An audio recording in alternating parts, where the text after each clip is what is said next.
ఆయన తన తల్లిదండ్రులు వినేటువంటి తన పరిచయం ప్రారంభిస్తున్నాడు. ఈయన ప్రారంభించే సమయంలో, ఈ పరిచయం జరుగుతున్న సమయంలో ఇతనికి యేసు ప్రభు వారికి ఒక మహాబలి గొప్పదని. ఎందుకంటే ఈయన యూదులకు రాజా అని పేరు పెట్టబడ్డాడు. ఎక్కడే జకరియా గ్రంథంలో 9వ వాటిలో జకరియా గ్రంథం రాయబడిన ప్రకారము ఈయన తనకు రాయబడిన కార్యము నెరవేర్చబడిన నిమిత్తమే యేసు ప్రభువారు తన యొక్క పరిచర్యలో ముందడుగు పెట్టి ఆయన అనేక అద్భుతాలు ఆశ్చర్యకార్యం చేసి తర్వాత లేఖనము నెరవేర్చబడినట్టు ఎద్దు తన కాంబాంధను ఎరుగును అని యెషయా గ్రంథం 1వ అధ్యాయం రాయబడిన ప్రకారము తన యొక్క మహిమతో దేవుడు ఏం చేశారంట, తన యొక్క యాత్రని ప్రారంభించారు. అంతే యూదా రాజుగా ఈ లోకంలో మనం ఉండాలి, ఈ దేశంలో యూదా రాజు ఎవరని తెలుసుకోవాలనే ఉద్దేశంతో యేసు ప్రభు వారు అక్కడ తన యొక్క ప్రయాణం మొదలుపెట్టి మత్తయి సువార్త 21వ అధ్యాయము, మార్కు సువార్త 11వ అధ్యాయము, లూకా సువార్త 19వ అధ్యాయము, యోహాను సువార్త 11, 12వ అధ్యాయం ఇవన్నిటిలో గమనించబడు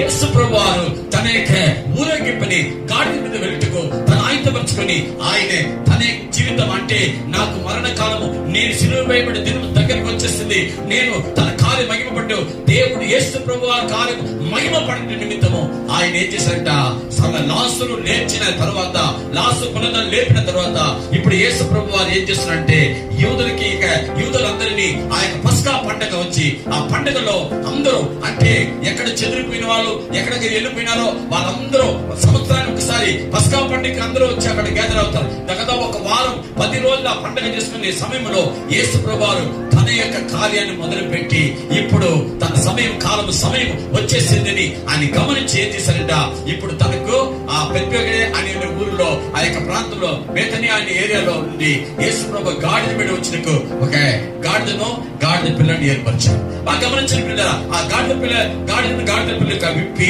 తీసుకుని వచ్చేసి దాని మీద బట్టలు పరిచి దాని మీదకి వచ్చినారు. తను తాను తగ్గించుకుని వృద్ధునిగా మార్చుకుని ఈ భూమి మీద వచ్చిన యేసు ప్రభు తనని దీన మనసు కలిగినవాడుగా మార్చినాడు.